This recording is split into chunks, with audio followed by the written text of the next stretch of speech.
국민의힘 중앙윤리위원회가 내일 오후 7시에 열리게 됩니다. 그런데 이날 회의 안건으로 이준석 국민의힘 대표의 성상납 의혹과 대통령 선거를 마친 뒤 코로나19 방역 수칙을 어긴 채 벌였던 현직 의원들의 술자리 문제 등이 올라올 전망이라 관심이 모아지고 있습니다.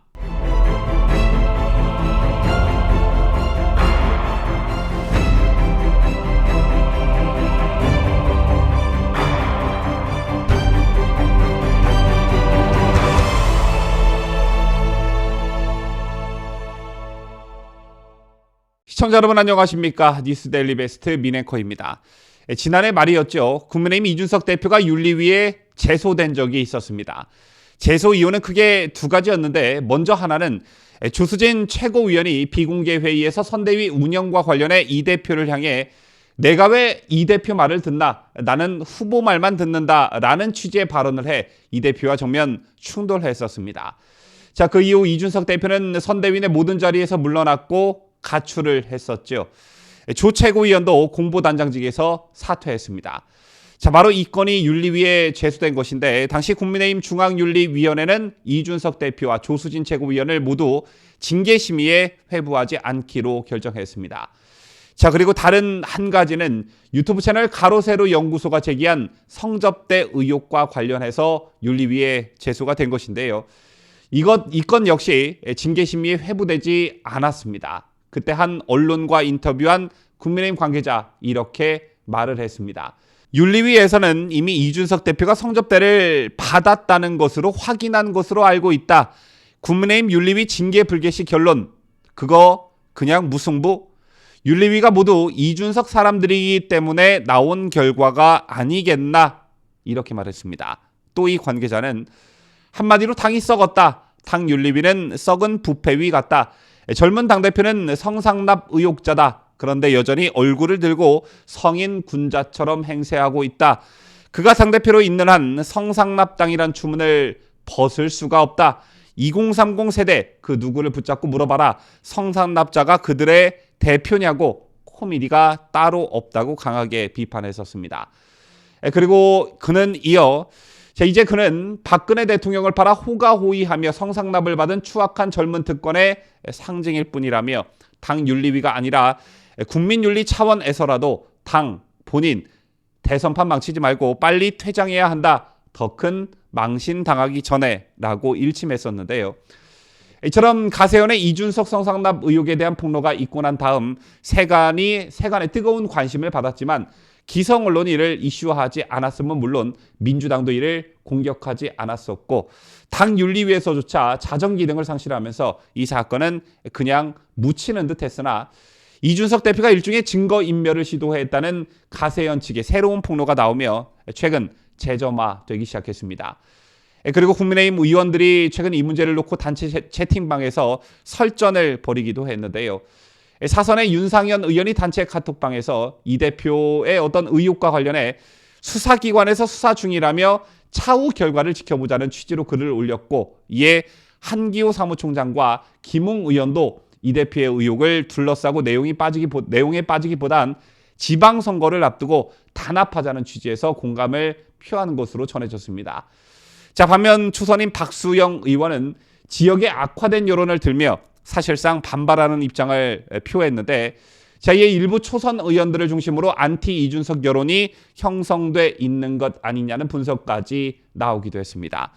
특히 일부 여성 초선 의원들은 당 차원의 자체 진상 조사나 지도부 차원의 대응을 원하는 것으로도 알려졌다는 보도가 실제 나오기도 했습니다.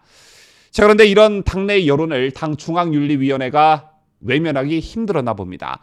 국민의힘 중앙윤리위원회가 내일 오후 7시에 열리게 되는데 이날 회의 안건으로는 이준석 국민의힘 대표의 성상납 의혹과 대통령 선거를 마친 뒤 코로나19 방역 수칙을 어긴 채 벌였던 현직 의원들의 술자리 문제 등이 올라올 것으로 전망되고 있습니다.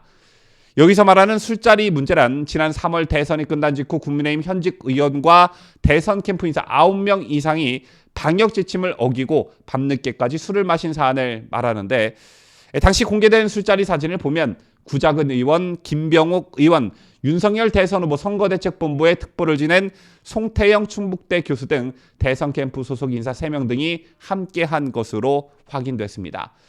자, 이거야 경고 수준으로 끝날 것 같은데 문제는 역시 이준석 대표의 성상납건입니다. 제날 가장 중요한 안건은 이 대표의 성상납 증거인멸 교사건이 될 것으로 전망이 되고 있는 것인데요. 윤리위는 과연 어떤 판단을 내릴까요? 기억하고 계시는 분들이 있으실 걸로 사료되는데 지난해 말 탈문 진보 인사로 분류되는 심평 변호사는 성접대 의혹을 받고 있는 이준석 국민의힘 대표를 향해 폭로 사실 진위 여부를 떠나서 당대표직에서 사퇴해야 한다고 주장한 바 있습니다. 이분 판사 출신인데요. 신 변호사는 당시 가세현은 성상납 장소로 추정되는 곳에 간 일이 있는지 없는지에 관해 답을 내놓으라고 독촉하나 이 대표는 이에 관해 아무런 반응이 없다. 그러면서 가세현을 고소하겠다는 말을 하고 뛰쳐나온 중앙선대위에 복귀하고 싶다는 뜻을 서둘러 발표한다. 이런 대체적인 흐름을 놓고 보면 가세현 폭로가 어떤 평가를 받을지는 제쳐두고 폭로에 기반이 되는 사실은 대체로 진실이 아닐까 하는 추정을 하게 만든다고 말했습니다. 그러면서 신 변호사는 이 대표의 성접대 의혹이 사실이라면 국민의힘과 대선에 부정적인 영향을 끼칠 거라고 전망했는데요. 그때는 국민의힘이 대선을 약 2달 정도 앞둔 시점이었습니다. 신 변호사는 이 대표는 가세현 관계자들 명예훼손으로 고소하고 가세현은 무고로 고소해 진흙탕 법정 공방의 장으로 유도될 것이다. 대법원 판결까지는 수년이 걸릴 거다. 사퇴하지 않고 법적 공방을 벌이는 사이 이 대표는 자신의 정치적 입지를 가능한 적게 손상시키며 연명하는 방법을 모색할 수 있다는 계산을 할 것이라고 전망했고요. 이어 2달여밖에 남지 않은 대선은 이 대표 한 사람으로 인해 큰 손상을 받을 가능성이 높다며 이준석의 사퇴를 공개적으로 요구했습니다. 심평 변호사의 주장인즉슨 말끔히 성상납 의혹이 해소되지 않고 본격적인 대선판에 들어가게 되면 이준석 성상납건으로 대선판이 크게 흔들릴 수 있다. 그러므로 이준석이 대승적 차원에서 사퇴해야 한다는 그런 주장이었습니다. 자, 그러나 다행히 대선 전국에서 이 문제는 쟁점화되지 않았고 또 다행히 정권 교체라는 지상과제는 이루어졌습니다. 그런데 그때의 심평 변호사의 주장은 몇 달이 지난 현재도 유효하죠. 정말 중요한 선거라고 평가받는 지방선거가 2달이 채 남지 않았고 대선 때와 지금이 다른 건 이준석 성상납건의 무대응으로 일관했던 민주당이 언제든 이 건을 쟁점화할 조짐을 보이고 있다는 점입니다. 얼마 전 민주당이 진상을 촉구하는 공식 논평을 내놓은 적이 있는데요. 이것 외에도 이제 이준석 성상납 의혹을 모르는 국민들이 거의 없고 기성 언론에서도 종종 기사화되고 있습니다. 여기에 더해 전국 지방 곳곳에서 선거운동을 해야 하는 당원들 입장에서도 종종 현장에서 이준석 성상납과 관련한 질문을 받고 곤혹스러운 장면이 연출될 수도 있는 가능성을 배제할 수가 없습니다. 자, 그리고 모든 것을 다 떠나 이제 곧 집권 여당의 당대표가 되는데 이 부분을 장기간 끌고 가봤자 좋을 게 하나도 없죠. 때문에 내일 윤리위의 결정에 촉각이 곤두세워질 수밖에 없는 것인데요. 부디 이준석 대표의 보호막을 자처하면서 들러리 서지 않는 국민의힘 윤리위가 되기를 바라겠습니다. 지금까지 저는 자유대한민국을 수호하는 뉴스데일리 베스트 민앵커였습니다.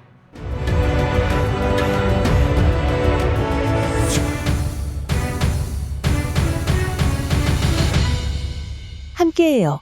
뉴스데일리 베스트.